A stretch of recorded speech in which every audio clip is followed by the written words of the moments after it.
I feel so fortunate to live up in the forest, in the woods. And we're in the rainy season right now, so everything is green and wet and lush, and the life of the forest feels just so fresh and abundant, and I can breathe. But it wasn't like that not so long ago. Less than 2 years ago, we have been in a very, very serious drought up here, and a fire broke out.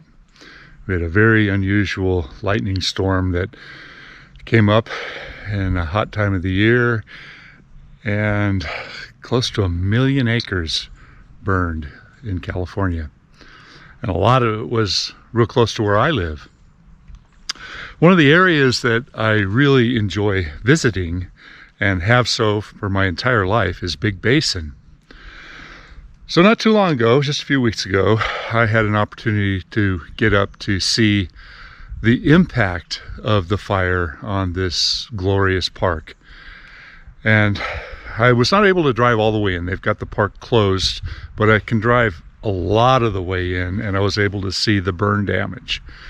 So I want to share that with you today, because I know a lot of you out there love Big Basin Park and the old growth redwoods.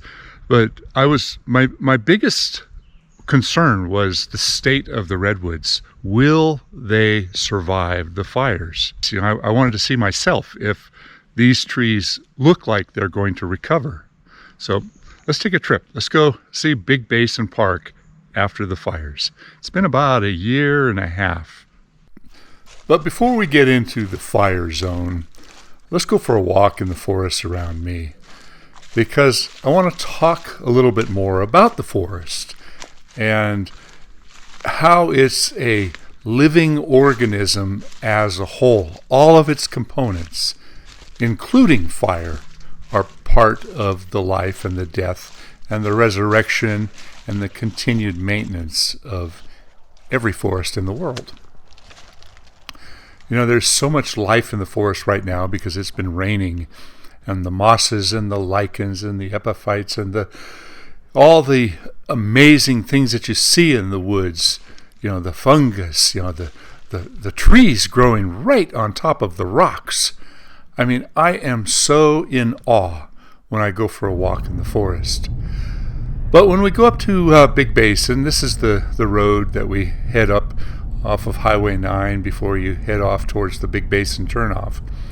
And I wanted to show you this because this is an area that was not burned. This is an area that missed the fires. So for the most part, most of the trees are green and healthy. And let's go back in time. It's so cool. Shortly before the fires, I think it was only a month before the fires, I took my kids and my wife, 2 of my kids and my wife, up to Big Basin for a day hike. And the irony of it all is we were actually spreading the ashes of my daughter who passed away. And more ashes, I tell you, that's kind of a strange feeling, knowing we put ashes and then now it's all ashes. But this is what the park looked like before it all burned down. It was so lush. It was so full of life. But when you look at the forest, and you look really closely at the forest, you can see a lot of evidence of things that have happened in this forest over the millennia. For hundreds, if not thousands of years, lightning fires would strike and the forest would burn down, and then it would come back. And I don't know how this last CZU fire, the one that burned up, I think there was like 18,000 acres in Big Basin Park alone that burned. I don't know exactly how much worse it was compared to past fires. Maybe we haven't been allowing the forest to burn for such a long time, and the debris on the ground was even more so devastating. Maybe the dieback of the tan oaks from the sudden oak disease, they call it SOD, S-O-D. It's actually a Phytophthora ramorum, and we won't go into that now, but it's a devastating disease that's been killing millions and millions of tan oaks Was it those additional dead tan oaks that added to the intensity of the fire? Very likely, very possibly. But I wanted to show you the forest here before I got into the ugly stuff. And you can see that this tree is completely burned out. It's hollowed out from a past fire. Some of these things are just so magnificent. They're so big. But not all the trees survived. This is a carcass of a tree that died a long time ago in a fire. But look at how lush and how full and how green the forest is. Now the contrast is scary. This is what it looks like today. This was only from a month ago. And my first impression of this was, oh my God, it just looks like death everywhere. All the trees are black. So many of them are dead. But I took a breath and I started looking closer because I wanted to see how much of the forest is resurrecting itself. Because we know that these areas have all burned many, many, many times. Do the trees, the redwood trees, are they able to completely experience a fire without completely dying back? Oh, well, we know that to be true because a lot of the old trunks are completely burned up from, years and years ago. But looking at the forest, you can see that a lot of the trees did not make it. Some species of trees didn't make it. The tan oaks, they got hammered. The green ones are dead now.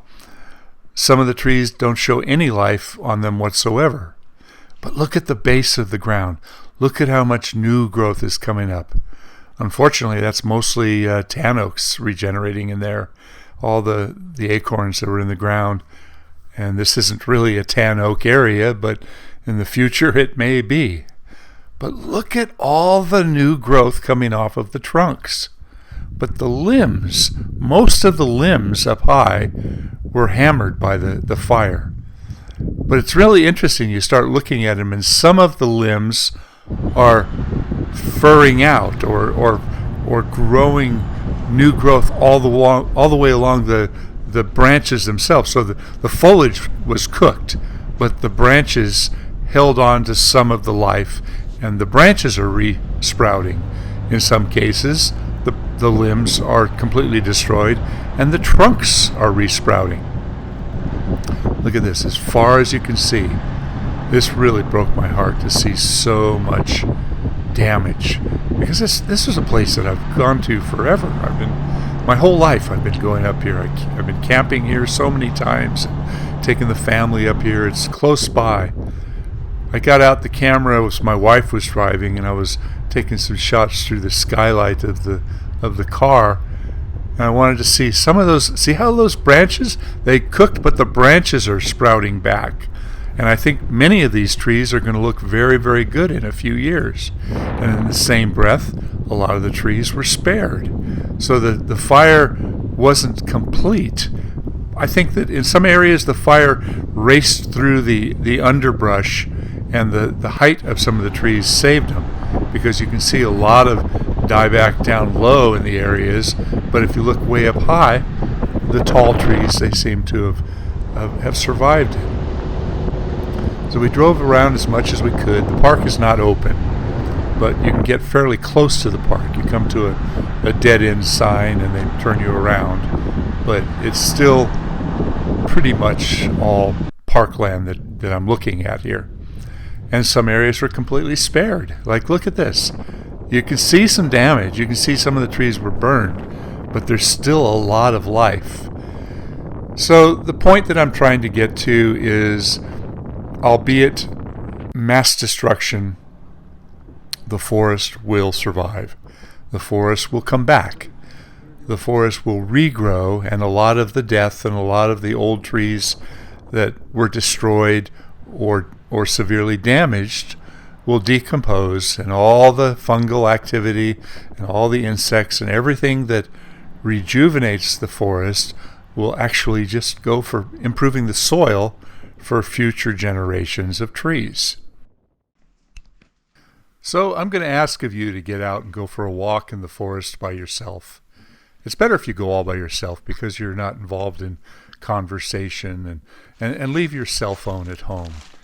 Just go see the woods for what they are and see all the details, all the small things, all the lichens and the brilliant mosses and the colors of the forest.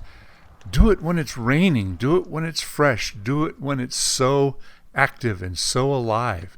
Now is a great time to get out there.